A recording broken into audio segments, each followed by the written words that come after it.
Selamat sore teman-teman sekalian. Hari ini seharusnya jam 8 malam nanti saya akan live soal bincang-bincang persiapan PJJ di GBKP. Tapi karena nanti jam 8 ada kesibukan saya yang lain, maka saya mohon izin untuk melakukannya sekarang teman-teman sekalian.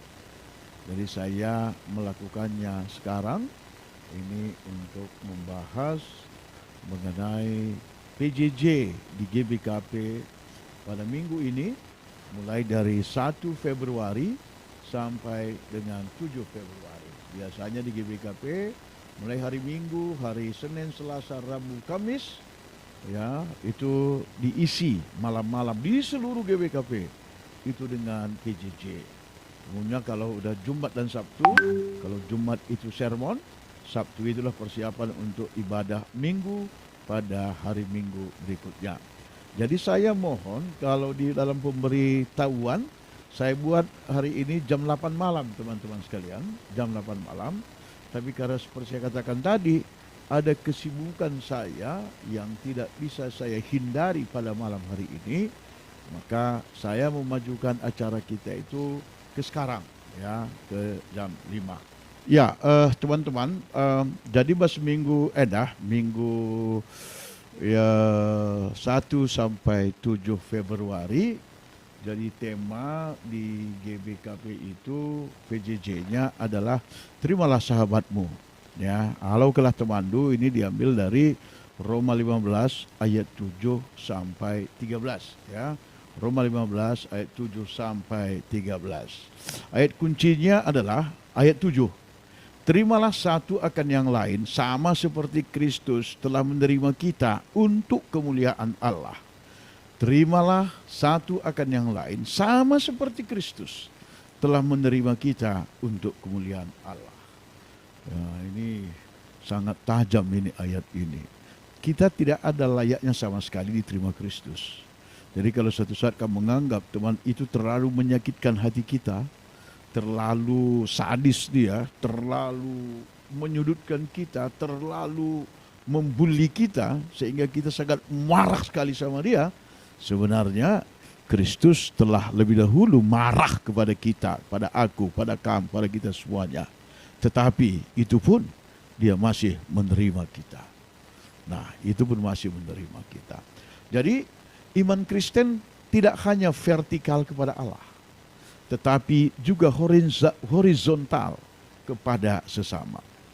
Penerimaan adalah bukti iman yang hidup. Jadi kalau kita mau menerima sahabat kita apapun adanya, itu adalah sebuah bukti bahwa iman kita kepada Kristus itu tidak hanya teori, tidak hanya di atas kertas, tidak hanya konsep, tidak hanya manis di bibir, tapi itu adalah sebuah firman yang hidup. Artinya firman yang benar-benar kita hayati, kita amalkan, kita praktekkan, kita jalankan, dan menjadi pedoman dari seluruh kehidupan kita.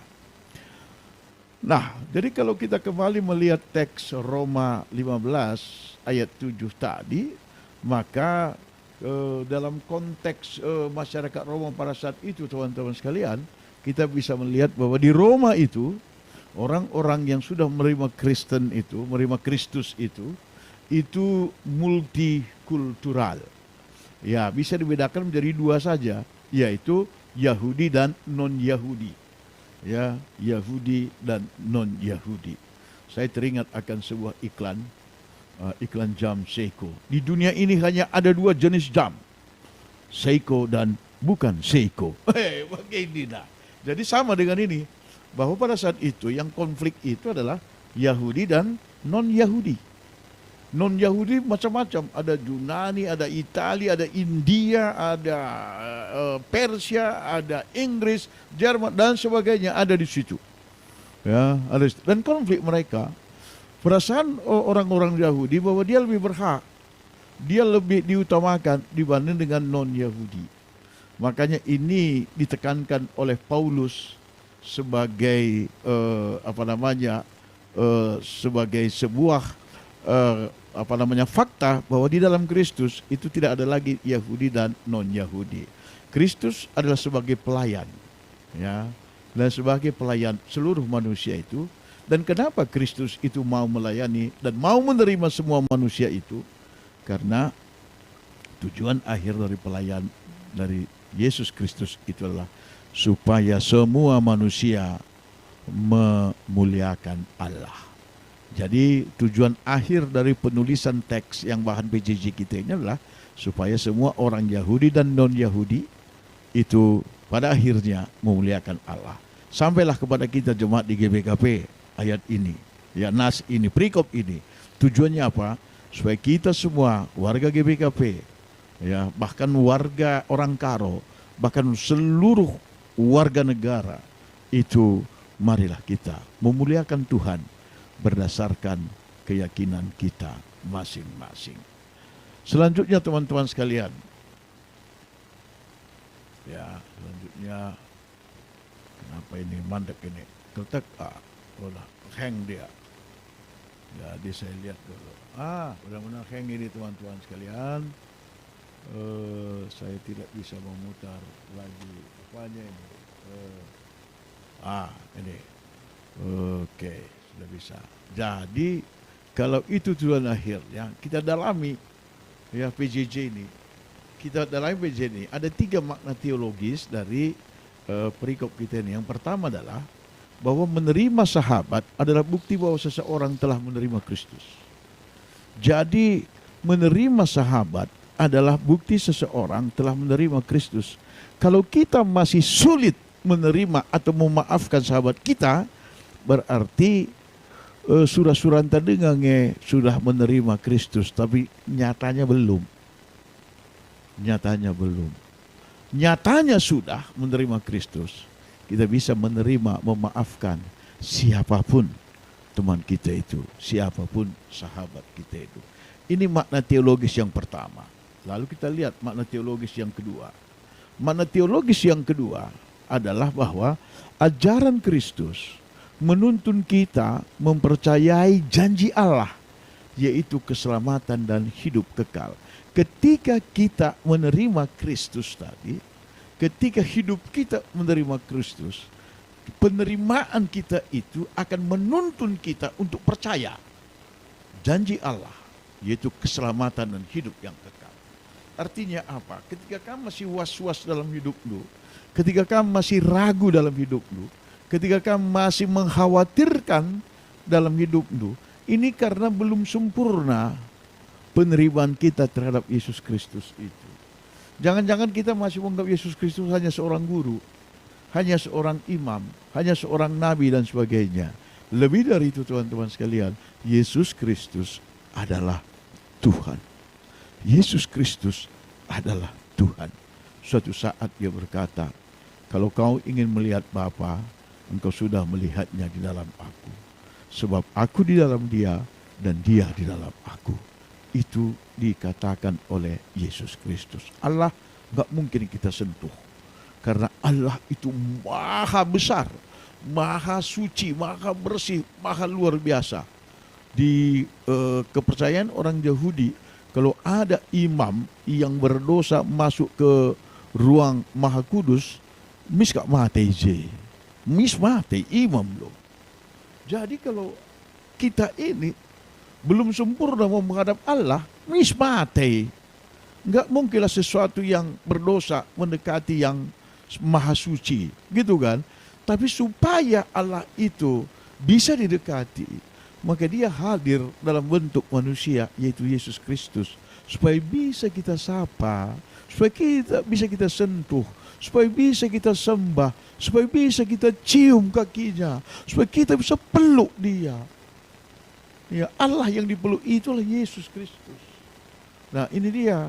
Jadi teman-teman sekalian, makna teologis dari Roma 15 ayat 7 sampai 15 tadi adalah bahwa penerimaan kita terhadap ajaran Kristus akan menuntun kita bahwa kita percaya janji Allah. Dan janji Allah itulah keselamatan dan hidup yang kekal. Ini makna teologis yang kedua. Sekarang kita lihat makna teologis yang ketiga itu apa? Makna teologis yang ketiga itu adalah menerima sahabat adalah jalan memuliakan Allah. secara kolektif oleh semua bangsa. Jadi apa tujuan surga? Supaya kita menerima sahabat kita, supaya bersama-sama kita bersekutu untuk memuliakan Tuhan, untuk memuliakan Tuhan. Meski kita kalak karo dahulu, kenapa kita selalu menghadiri pesta adat? Gelah betunggung, kan? Gelah betunggung. Enterem kita ertunggung na acara Tuhan juga seperti itu. Semakin banyak secara bersamaan kita memuji dan memuliakan namanya, maka pujian kita itu semakin metunggung, semakin layak. Ya, semakin layak. Itulah sebabnya kita perlu sekali menerima sahabat, dan penerimaan sahabat itu menuntun kita terhadap memperoleh janji Tuhan. Dan setelah kita bersama-sama dengan sahabat kita itu, maka kita akan bersama-sama memuji dan memuliakan Tuhan supaya semua bangsa memuliakan Tuhan. Jadi jangan kamu puas bahwa dengan sendirian single fighter kamu memuliakan Tuhan, tapi yang lain tidak. Ya, yang lain tidak. Ini dia. Ini makna teologisnya dari perikop yang kita bahas minggu ini. Dan teman-teman sekalian, nah kalau begitu apa yang kita buat sebagai implementasinya? Implementasinya dalam keluarga harus ada penerimaan. Jangan ada yang dikucilkan di keluarga kita. Jangan ada satu orang pun yang merasa bahwa dia itu tidak dihargai sama seperti yang lain, teman-teman sekalian. Tidak dihargai sama seperti yang lain. Enggak boleh ada seperti itu, ya. Enggak boleh ada seperti itu. Semua anggota keluarga kita harus selalu bersama-sama, untuk memuji dan memuliakan Tuhan. Ya, itu yang pertama. Dalam gereja ini wajar kalau ada konflik karena keterbatasan kita sebagai manusia dan juga karena perbedaan pengalaman kita. Ya, tetapi sekalipun ada konflik di gereja itu, maka kita harus saling menerima. Ya, saling menerima. Ya, bahwa itu tadi supaya kita bisa saling menerima, maka masing-masing individu, masing-masing kita haruslah terlebih dahulu menerima Yesus Kristus itu. Menerima Kristus itu sebagai juru selamat kita yang mempunyai janji untuk menyelamatkan kita. Ya, mempunyai janji untuk menyelamatkan kita. Kemudian dalam masyarakat orang-orang Kristen itu adalah harus menjadi fasilitator, harus menjadi katalisator, harus menjadi sumber yang mendamaikan. Orang Kristen tidak diizinkan untuk menciptakan kerusuhan, tapi kita diminta untuk membawa damai. Dalam GBKP ini, nah ini yang paling menarik. GBKP ini dalam perspektif saya dan beberapa teman-teman yang sejak puluhan tahun sudah tulus bergereja dan mulai di GBKP, saat ini kita sedang berada dalam suatu situasi konflik yang perlu ditangani dengan iman yang besar. Iman yang besar. Kita mengharapkan ini disampaikan oleh pimpinan-pimpinan gereja kita. Namun sekalipun itu belum ada, maka kitalah yang harus memulainya. Sekalak karo dan hulit kap istilah tewas sigalang. Tewas sigalang. Artinya apa? Yang mengerti mengalahlah. Yang memahami mengalahlah. Yang lebih besar imannya mengalahlah. Yang wawasannya lebih besar mengalahlah. Mari, jangan lagi kita menunjukkan kebenaran kita itu dengan ngotot-ngototan, tapi marilah kita menunjukkan bahwa kita itu lebih benar, lebih matang, lebih dewasa dengan mengekspresikan kasih sayang Kristus itu di dalam pola pikir kita, pola tindak kita, dan juga komunikasi kita. Sebagai kesimpulan teman-teman sekalian, iman yang dewasa melahirkan penerimaan yang memuliakan Allah. Iman yang dewasa melahirkan penerimaan yang memuliakan Allah.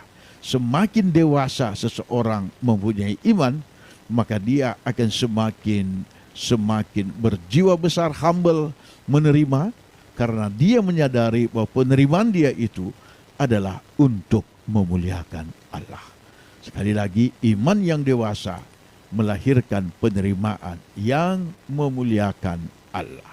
Dan slide terakhir teman-teman sekalian sebagai power statement. Ini yang paling penting untuk kita ingat, yang untuk kita renungkan, untuk kita ekspresikan. Dikatakan seperti ini. Orang yang sungguh menerima Kristus pasti mampu menerima sahabatnya. Wih, bagus sekali kata-katanya ya. Orang yang sungguh menerima Kristus pasti mampu menerima sahabatnya. Nah, ini dia teman-temanku sekalian. Kalau kamu punya pertanyaan ya, silahkan tulis di komen, nanti saya akan menjawabnya. Terima kasih Mbalku Manangin, kamu kata super sekali, nggak ada yang super Empal. Yang super itu hanya Tuhan kita Yesus Kristus. Mas setuju Empalku? Ya, itu dia.